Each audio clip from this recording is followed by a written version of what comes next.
ఏం చెప్పాలో అర్థం కాలేదు. ఎందుకంటే మీరు చేశారు స్పీకర్గా, నేను చేశాను. ఎప్పుడు ఇటువంటి సందర్భం రాలేదు. కానీ మొట్టమొదటిసారిగా ఇంత అహంకారపూరితమైన లెటర్ రాయడం అంటే అహంకారం సార్, పొగురు సార్. అది పొగురు, మనిషిలో ఇక తగ్గలే పొగురు. కాబట్టి సార్ సభా హక్కుల సంఘంకి అవసరం లేదు సార్. సార్ ప్రివిలేజ్ కమిటీకి అవసరం లేదు సార్. సభలో అందరి అభిప్రాయాలు తీసుకోండి, ఏం చర్య తీసుకోవాలో తీసుకొని ఆయన ఏం చేయాలో మీరు చేయండి. ఆ లెటర్ బహిర్గతం చేయండి సార్. అది ప్రెస్ పోవాలా, మీడియా పోవాలా, ప్రజలకు తెలియాలి సార్. ప్రజలు తెలియకుండా ఎట్లా సార్?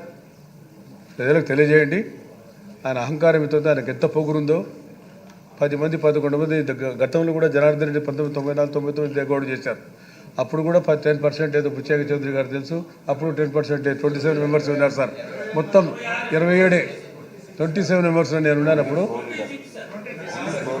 ఓన్లీ ఫ్లోర్ లీడర్, వాళ్ళ పార్టీకి సంబంధించినంత వరకు ఆయన లీడరు.